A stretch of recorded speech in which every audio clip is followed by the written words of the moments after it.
उन्होंने क्षत्रिय कुर्मी समाज की बैठक की अध्यक्षता स्वयं किया था। अब आज कह रहे हैं कि भारतीय जनता पार्टी में जात वाइज बैठक नहीं होगी। और कहीं और कुछ इनके पास बचा ही नहीं है करने के लिए, इसलिए ये उल्टी सीधी बैठकें कर रहे हैं और चुनाव का मुद्दा इनके पास कोई है नहीं। तो निश्चित तौर पर उनको राहत मिलेगी, उनको रास्ता दिखेगा कोई उनकी उन्नति का, उनके विकास का।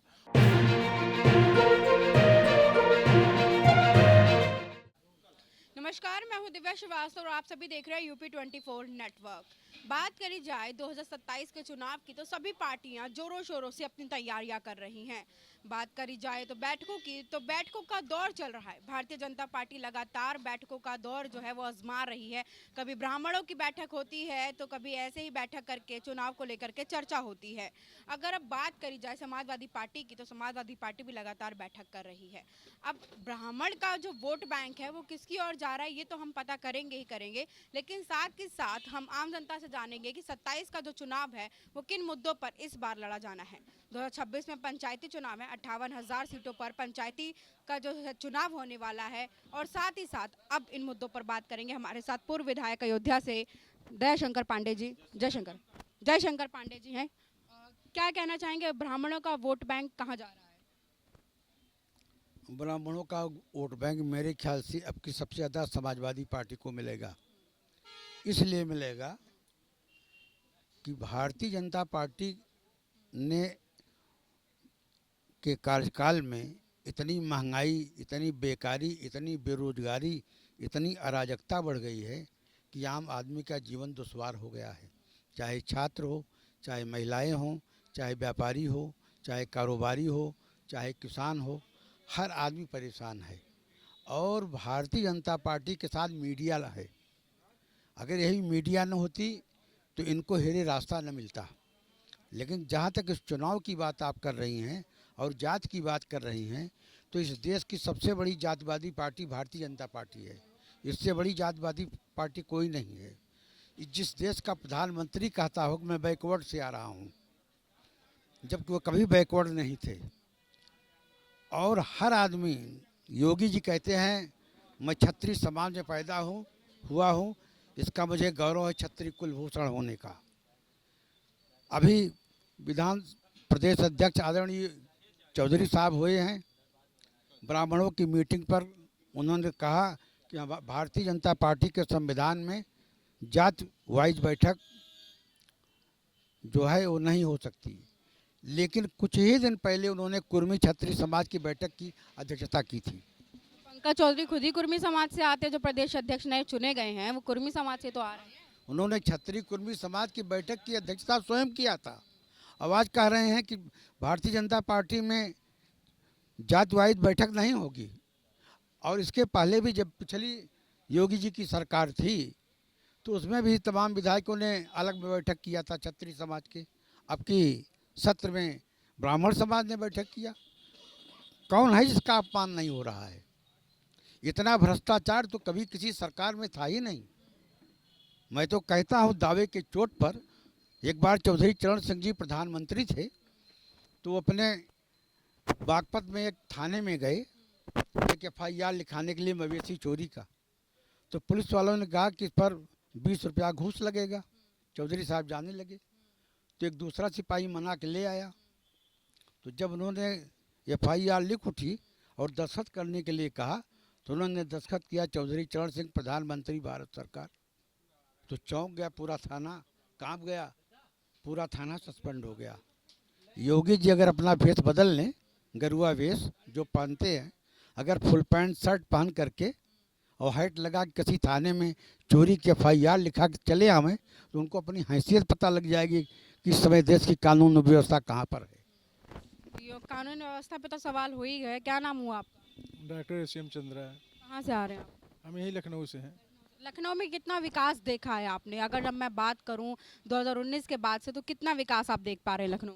लखनऊ का विकास माननीय अखिलेश यादव जी के समय में हुआ है। जो भी विकास हुए हैं, चाहे वो मेट्रो का हो या इकाना स्टेडियम का हो या हाई कोर्ट का हो या XYZ जितने और हुए हैं, सब उन्हीं के हैं। इस सरकार में कहीं कुछ नहीं हुआ, बस उन्हीं के किए हुए कामों को ये उद्घाटन कर रहे हैं, उन्हीं को अपना बता करके काम कर रहे हैं। भाजपा वाले तो कह रहे हैं कि लगातार विकास चल रहा है, सड़कें देखिए, अगर बात करी जाए तो नाले देखिए सब साफ हैं, इस पे बात तो नगर निगम भी तीसरे नंबर पे आ गया तो सफाई के मामले में। विकास के नाम पर जो है हमारे राष्ट्रीय अध्यक्ष जी ने, श्री अखिलेश यादव जी ने जो किया था, उन्हीं को ये दिखा करके अपना बता रहे हैं, उसी को नाम अपना दे रहे हैं, और कहीं और कुछ इनके पास बचा ही नहीं है करने के लिए। सब तो उन्होंने कर दिया था, तो उसी को अपना बता रहे हैं, उसी को बता करके अपना जो है गुल्लू सीधा कर रहे हैं।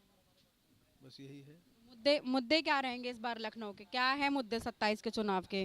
27 के चुनाव के मुद्दे हैं बेरोजगारी, महंगाई, भ्रष्टाचार और देश की सीमाएं असुरक्षित चारों तरफ से होती है। भ्रष्टाचार और महिला सुरक्षा पे तो आप लोग ऐसे बोलते हैं समाजवादी पार्टी के कार्यकाल में कुछ हुआ ही ना हो।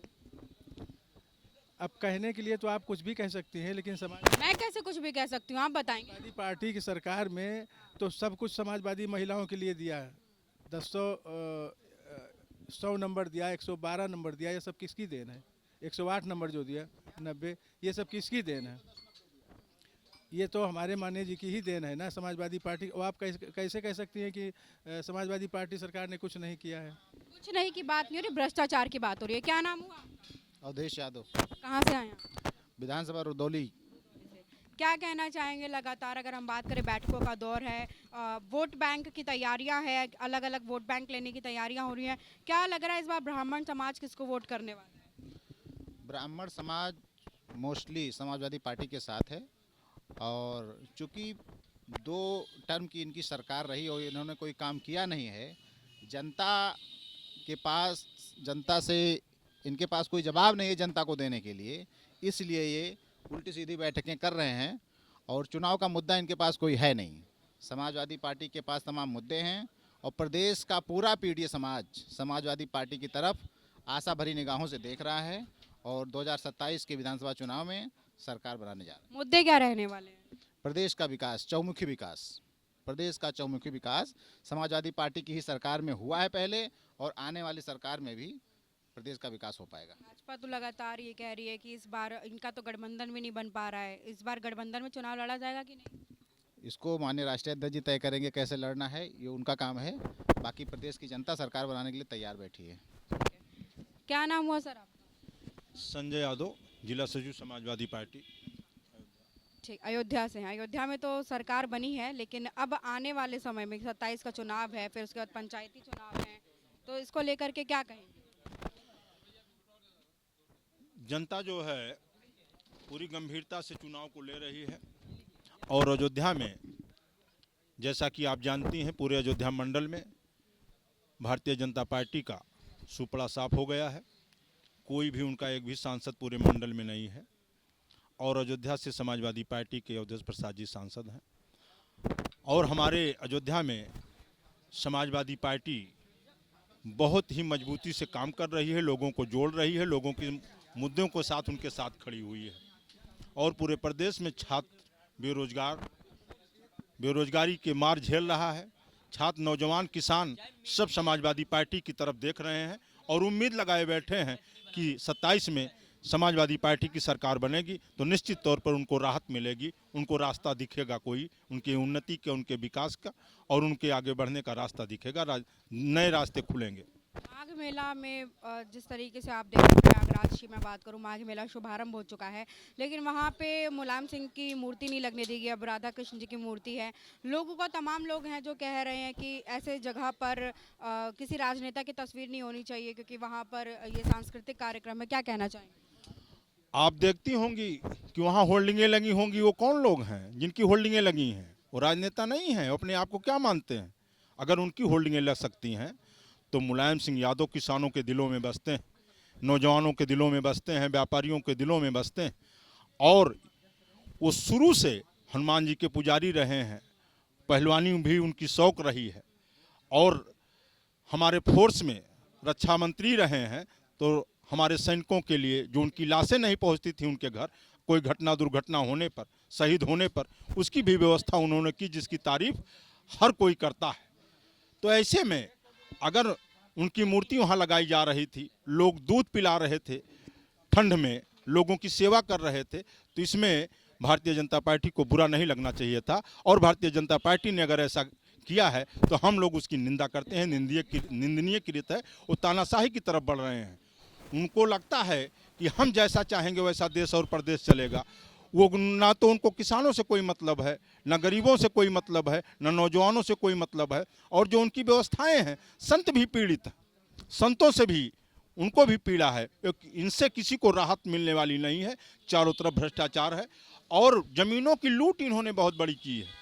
चाहे अयोध्या हो, चाहे प्रयागराज रहा हो, चाहे बनारस रहा हो, ज़मीनों की लूट की गई है। राम के नाम पे ज़मीनों में घोटाला किया गया है, बड़ा बड़ा घोटाला किया गया है। बड़े लोगों को फ़ायदा पहुंचाने के लिए इस सरकार ने काम किया है और गरीबों को सताया गया है। गरीबों, किसान मजबूर है, मजदूरी जो मजदूर हैं वो भी बेहाल हैं। गरीबों और मजदूरों और किसानों की हालात दिन ब दिन बदतर होती जा रही है। ऐसी स्थिति में ये सरकार हर मोर्चे पर फेल और विफल नजर आती है। इस सरकार से कोई उम्मीद नहीं की जा सकती है कि ये अपना सुधार करेंगे। अब जनता ही सुधार करने के लिए 27 में इनको विदा करेगी। हम ये जानते हैं कि जनता इसके लिए तैयार हो रही है। देखिए, तमाम लोग जो है हमारे साथ जिनसे हम बात कर रहे थे, आपको मैं बता दूं कि लगातार अगर हम बात करें 2027 के चुनावों की, तो 2027 का जो चुनाव है, बैठकों का जो है वो दौर चल रहा है लगातार। अगर हम बात करें भारतीय जनता पार्टी तो अलग बैठक कर रही है, बात करें समाजवादी पार्टी की तो वो अलग बैठक कर रही है। और बैठकों के बीच में जो वोट बैंक की राजनीति है, जो ये मैं बात करूँ जातिवाद की जो राजनीति है, वो जो है देखने को मिल पा रही है। अगर हम बात करें प्रदेश अध्यक्ष जो है भारतीय जनता पार्टी ने चुना पंकज चौधरी को, जो कि कुर्मी समाज से आते हैं। वहीं दूसरे और जो अगर हम बात करें समाजवादी पार्टी की तो पीडीए का नारा लेकर के चल रहा है। अब देखने वाली बात है कि जनता जो है वो किसको वोट कर रही है, किसको जिता रही है। ऐसे तमाम खबर जानकारी जो है मैं लाती रहूंगी। जुड़े रहें हमारे साथ यूपी 24 नेटवर्क के साथ। और अगर आपको लगता है कि आपकी भी खबरें चलनी चाहिए तो आप प्लीज़ हमारे कमेंट सेक्शन में कमेंट करिए और लिखिए अपने मुद्दे ताकि हम उठा सकें अपनी आवाज़। कैमरा पर्सन कृष्णा के साथ मैं दिव्या श्रीवास्तव, धन्यवाद।